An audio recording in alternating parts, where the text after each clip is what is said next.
आज मैं भारत के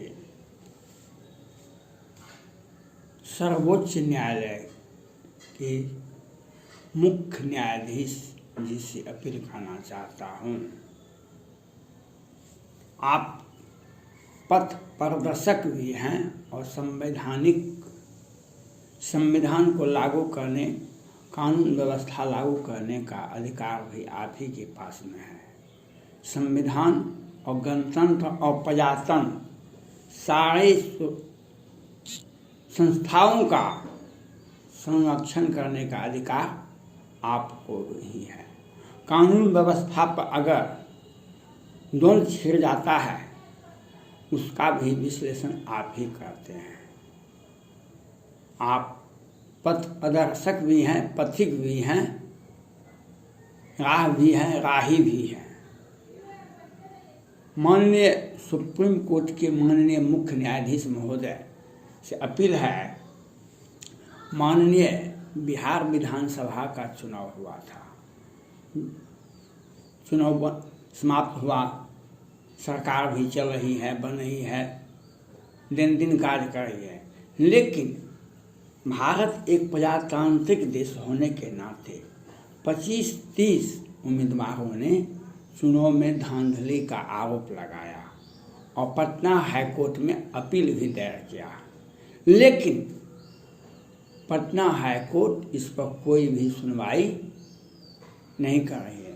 जबकि भारत के 5 राज्यों में चुनाव प्रारंभ हो गए हैं।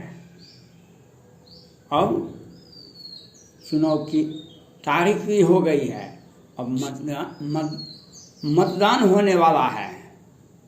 यह जो परंपरा अगर रहा बिहार में, माननीय मुख्यमंत्री नीतीश कुमार जी 87 में हैं, पश्चिम बंगाल में ममता दीदी हैं, 10 वर्षों से हैं, वो भी अगर सत्ता में बैठे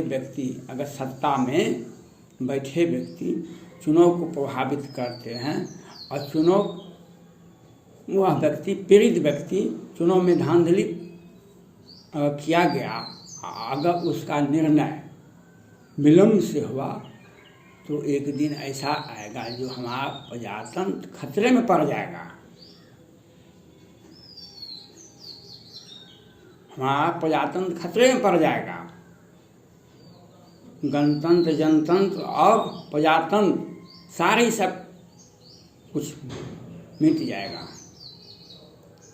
इसलिए माननीय सुप्रीम कोर्ट के मुख्य न्यायाधीश महोदय से अपील है, प्रजातंत्र के भी रक्षक आप हैं, संविधान के भी रक्षक आप हैं और संविधान और कानून की व्याख्या करने का अधिकार भी सिर्फ आपको ही है। आप पथ प्रदर्शक भी हैं और पथ संचालक भी हैं। इसलिए आपसे आग्रह है, जो पटना हाईकोर्ट को आदेश दिया जाए, चुनाव में जो अपील दायर किया है बिहार के जो भी प्रत्याशी,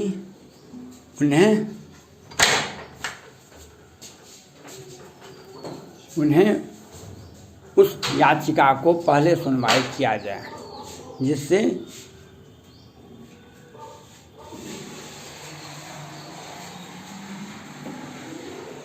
जिससे यह पश्चिम बंगाल, आसाम,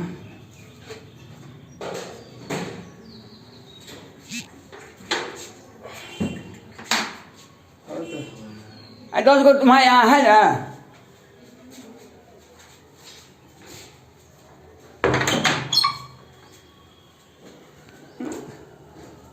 पश्चिम बंगाल, आसाम, अन्य राज्यों में ये चुनाव हो रहे हैं, उस चुनाव और मतगणना का जो प्रक्रिया होगा उसके पहले यह बिहार विधानसभा में जो भी याचिकाएं दायर की गई है, लगभग 30 याचिकाएं दायर की गई है, इसकी सुनवाई का जजमेंट दिया जाए। हम पटना हाईकोर्ट के भी मुख्य न्यायाधीश से अपील करते हैं, सर्वप्रथम जो याचिकाएं पटना हाईकोर्ट में जिस भी व्यक्ति ने डाला है उसकी सुनवाई किया जाए, उसका निष्पादन किया जाए, उसकी त्वरित केस को खोला जाए। अगर ऐसा नहीं होता है तो हमारा प्रजातंत्र खतरे में पड़ जाएगा। हम कहने के लिए प्रजातांत्रिक, गणतांत्रिक और संवैधानिक व्यवस्था में रहेंगे। यह प्रजातंत्र के लिए अशुभ बात है। मैंने फर्स्ट में वीडियो डाला था, एक आयोग का गठन किया जाए जो अगर निर्वाचन में किसी भी तरह का धांधली होता है उसका 1 महीने से 3 महीने में निष्पादन किया जाना चाहिए। राज्य विधानसभा का चुनाव का है तो वह राज्य न्यायालय, हाई कोर्ट, उसका निष्पादन 3 महीने के अंदर में करना चाहिए था। और लोकसभा का है वह सुप्रीम कोर्ट के द्वारा याचिका का सुनवाई सीधे करना चाहिए था। लेकिन 3 महीने से अधिक हो गए, लेकिन याचिकाएं दायर है और सुनवाई की प्रक्रिया भी नहीं है। यह शुभ संकेत नहीं है। इसलिए माननीय सुप्रीम कोर्ट के मुख्य न्यायाधीश जी से अपील करना चाहता हूँ, आप पथ प्रदर्शक भी हैं, पथ के पथिक भी हैं, पथ के राही भी हैं। आपके पद चिन्हों पर भी आपके पीछे जो आएंगे वह भी देखेंगे। बिहार हो या पश्चिम बंगाल हो या जितने भी निर्वाचन से संबंधित निर्वाचन में धांधली होता है, याचिकाएं चुनाव के बाद अगर याचिकाएं दायर की जाती हैं उसे 3 महीने के अंदर में सुनवाई होनी चाहिए थी। लेकिन आज 3 महीने से अधिक हो गया है, ये याचिका को नहीं देखा। इसलिए माननीय सुप्रीम कोर्ट से अपील है, आप न्यायालय का एक इतिहास है भारत में। श्रीमती इंदिरा गांधी भारत के माननीय प्रधानमंत्री थी, लेकिन इलाहाबाद हाई कोर्ट ने ऐतिहासिक फैसला दे करके एक प्रजातंत्र को एक मजबूत स्थिति प्रदान किए थे, जो आज तक इतिहास में, भारत के इतिहास में एक नाम है। 30 याचिकाएं दायर है पटना हाई कोर्ट में और सुनवाई नहीं हो रही है, यह विडंबना है।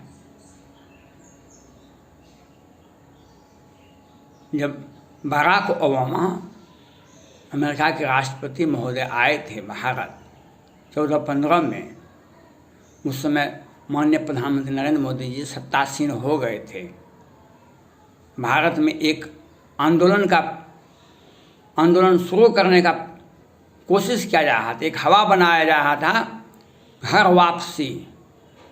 जो हिंदुओं को मुसलमान बनाया गया था, क्रिश्चियन को मुसलमान बनाया गया था, हिंदुओं को क्रिश्चियन बनाया गया था, हजारों हजार हिंदुओं को मुसलमान बनाया गया था। समय काल के इतिहास में इसी पर भाजपा वाले कहे थे जो घर वापसी होगी।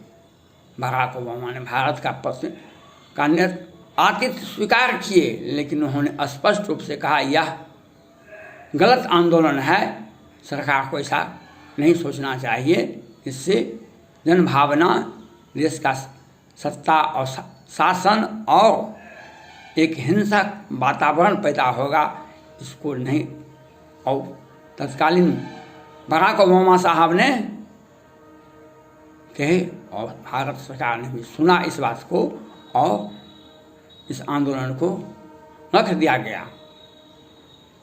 ये अच्छी बात है। इसलिए माननीय सुप्रीम कोर्ट महोदय से अपील करते हैं, प्रजातंत्र की सुरक्षा पहला काम आपका है, जो प्रजातंत्र को मजबूती प्रदान करे। चुनाव को मजबूती प्रदान करने के लिए पश्चिम बंगाल, आसाम में जो चुनाव हो रहे हैं वह प्रक्रिया में आ गया है, चुनाव हो रहा है, होगा चुनाव। लेकिन बिहार विधानसभा के चुनाव में जो याचिकाएं दायर की गई थी उसकी सुनवाई पहले होनी चाहिए, उसका निर्णय पहले आना चाहिए। यह आपके लिए, देश के लिए एक सौभाग्य की बात होगा। आपके बाद आने वाले सभी लोग, सभी माननीय न्यायाधीश जी देखेंगे जो आपका जो निर्णय है वह सदा ऐतिहासिक रहेगा। इसलिए समय रहते होना चाहिए और इससे प्रजातंत्र मजबूत होगा, गणतंत्र मजबूत होगा। इसलिए यह भी होना चाहिए। माननीय सुप्रीम कोर्ट से भी यह भी अपील है।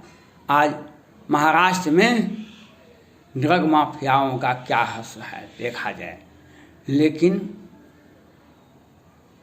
सुप्रीम कोर्ट में सुशांत सिंह राजपूत के वकील विकास सिंह ने याचिकाएं दायर की थी और सुप्रीम कोर्ट के ही माननीय न्यायाधीश जी ने आदेश दिया था सीबीआई को 45 दिन के अंदर में status report CBI supreme court को सौंपे, जांच प्रक्रिया समाप्त करें 45 दिन के अंदर में।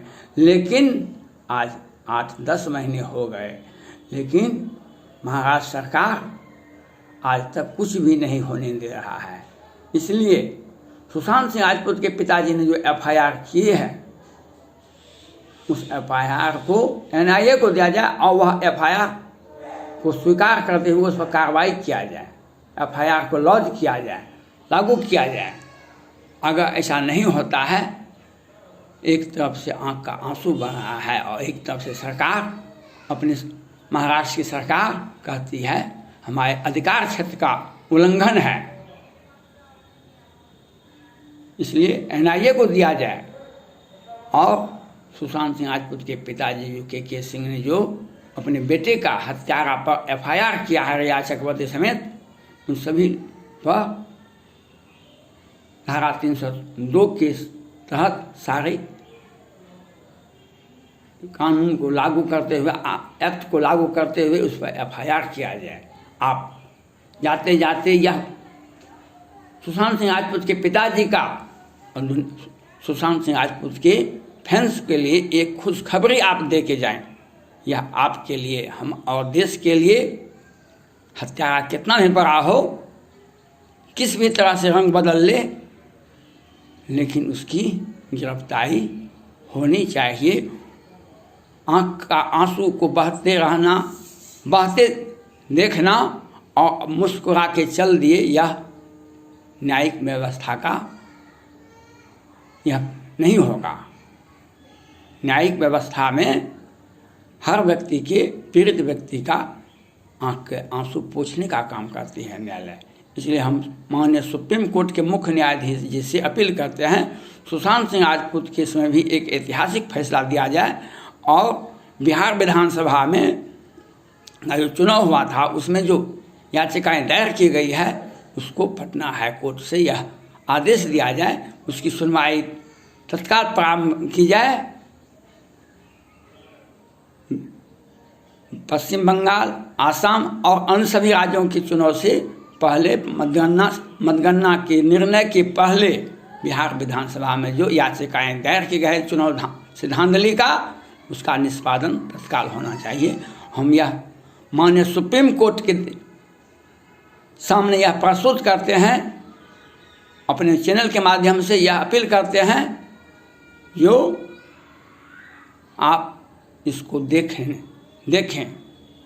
कहीं वो सभी मामले देख नहीं पाते हैं सभी बड़े बड़े आदमी, लेकिन आपको देखने का अधिकार है और आपको हम जानकारी दे रहे हैं। बालिका गृह कांड हुआ था मुजफ्फरपुर में, वहाँ भी सुप्रीम कोर्ट के ही दिशा निर्देश पर एफआईआर किया गया था। ट्रेन घोटाला हुआ था, वह भी आज तक इधर उधर 3000 करोड़ का घोटाला था, लेकिन सुप्रीम कोर्ट के निर्णय के नज़र पर सामने में यह प्रस्तुत मैं करता हूँ। बिहार विधानसभा चुनाव और सुशांत सिंह राजपूत की हत्या का मामला, दोनों मामले पर आप कृपया ध्यान दीजिए और इसकी सुनवाई तत्काल प्रारंभ की जानी चाहिए। धन्यवाद।